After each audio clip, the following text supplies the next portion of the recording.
Let me tell you something. Have you been craving the continuation of High School of the Dead? For all you anime onlys, have you been waiting for season 2? Well, let me tell you something. You're not going to be getting it. But all hope is not lost, because let me introduce you to the spiritual secret sequel successor, kind of, not really, Girls Zombie Party. Yeah. And I get it, you girls and guys, or guys and girls, have been missing the itch, the urge, right, of the school life, of the busty girls, of the handsome guys, and most importantly, the zombies. Well, Girls Zombies Party has it all, and trust me, when I kind of said earlier that it kind of is like a spiritual sequel successor, in a weird way it kind of has elements of it, and I'm pretty sure it's kind of been implied. I mean, it's not canon, obviously, to the universe, but there's obviously inspiration. Now, a lot of you are probably like, what the hell is this? I've never heard of it. And that doesn't actually surprise me, because I kind of see this manga as a bit of a niche, in a way. Like, it has its own sort of like community and fan base, but also I kind of see it as a bit of a hidden gem, and also not a lot of people really know about it. But trust me, I'm here to tell you all about it. Well, parts of it, because it's not like there's a lot to tell. It's quite basic and simple. But what is Girls Zombie Party? Well, I'm glad you asked, because let me give you the synopsis. That day, Asaya Mitsurugi wasn't focused on her lessons due to staying up at late the previous night. Oh my, what a bad girl. But who hasn't done that, right? So relatable. During the lunch break, she was talking on the phone with her hospitalised younger brother, and up until that moment, everything was part of her usual routine. But then, suddenly the signal cut off and the phone call ended, and from that moment on, hell began. Uh-oh. Due to the influence of zombies that appeared in the school, the men began to transform into monstrous beings, one after another. By chance, Sai teams up with her classmates, the angelic Maria and Momo, to attempt an escape from this hell. Now, if that doesn't sound like the coolest thing ever, I don't know what does, but yeah, the synopsis is pretty basic, pretty simple. Does it remind you of a certain something? Because realistically, zombie apocalypse, bunch of girls and guys, well, mainly girls here, teaming up, trying to survive, get caught in a lot of erotic and ecchi sort of situations. It's that simple. And yeah, talking about the etchiness, wow. Borderline hentai. And this is where it actually does differ from High School of the Dead quite a bit in this regard, because High School of the Dead has a lot of fan service. It's very fan service-y. The girls are always in their sort of bra and panties, right? There's a lot of revealing shots. They're very busty, but there's not really any nudity. There might be a couple of scenes with the teacher, correct me if I'm wrong. Apart from that though, it is just the girls in their sort of underwear, right? Here it's completely different. You see the full-on nudity, well, as far as an ecchi manga can go, right? That's what I'm saying, borderline hentai. But there's something that I haven't revealed, which obviously makes it very extreme when they get in these sort of situations. It's the zombies themselves, right? They're not just your regular sort of zombies how you got in High School of the Dead. Well, to a degree, right? They're mutated, and their tongues are tentacles. So yeah, pretty girls, tentacles, combine them together. What do you get? A dream. I'm not joking, well, kind of. But yeah, so obviously this causes a lot of sort of situations when we get them extreme sort of like borderline hentai nudity situations. And the main girl, Saya, right? By the way, she's absolutely stunning. She's such great character design. She is beautiful.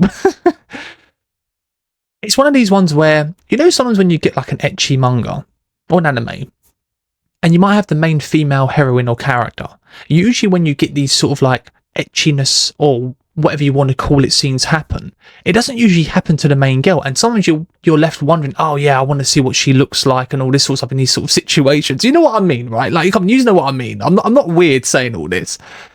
And obviously it usually happens to a lot of the other girls. Here, no, it happens to all of them. It happens to her. It probably happens to her the most, right? Especially how far and extreme it goes. Because there's this other guy in the story. He's another high schooler. He's one of the sort of people who's turned into like one of the main mutant zombies. And he has this sort of like fascination and obsession with her. And I don't know what's happened. After their encounter, they've somehow formed this weird sort of like connection in their mind where sometimes she goes to sleep and she can like being like a sort of a real dream where she's also getting, you know, like tentacled up to the max, but then she snaps out of it. But then it also happens in real life as well. So you get a lot of them moments. The story's still going on, like I'm saying. I mean, lack of story, I guess. It's kind of just, you know, you're just there having fun. The way you should go into this is just how you would go into any sort of like ecchi manga or show you would read or watch, right? Know what you're going to get, just have fun with it, go with the flow. But as I'm saying though, if you're craving that sort of High School of the Dead sort of like flavour and that sort of like identity, this is the perfect one. Like, it really is. Like, it's the closest thing we've had to High School of the Dead, in my personal opinion. Even though it's much more extreme.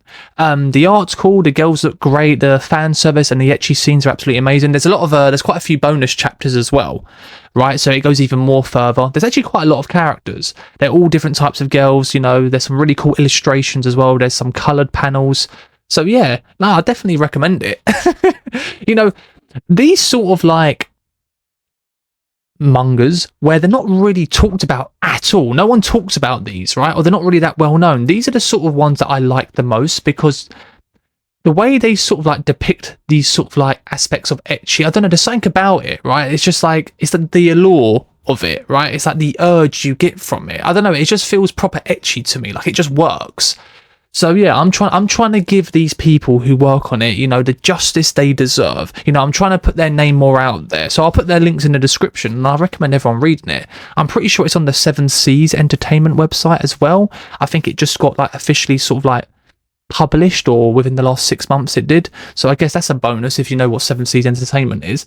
But yeah, you know, pretty girls, silly sort of like stupid story, you know, zombies, high school setting. I mean, what more do you want?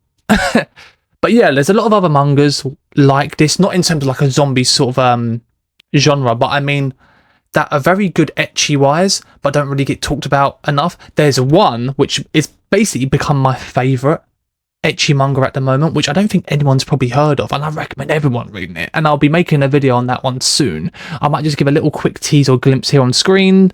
Bam! But yeah, like, I want to know, and I want you to be completely honest, like, what are some hidden gems when it comes to, like, ecchi? And I mean, like, in terms of, like, manga, right? Because we all know about the animes, right? Some that haven't been talked about, or you wouldn't even think anyone knows about. Please let me know. Because I really am curious. Because listen, guys and girls, I know all your deep, dark desires. I know your guilty pleasures. I know you are all degenerates in your own free time. You love all this sort of stuff much more than I do. Well, actually, maybe. I don't know. We'll put that to the test in the future. So, I want to give the exposure and, you know, the recognition that these mangas deserve. Because they really do. As I said, you know, like I said, none of you's probably never even heard of any of these before. And I kind of want to put them out there on the radar, right? On the map. And please let me know some of yours as well. And we can just discuss this together. We can share our passions together. But before I go, one final parting word. Well, a few. We love tentacles. Bye.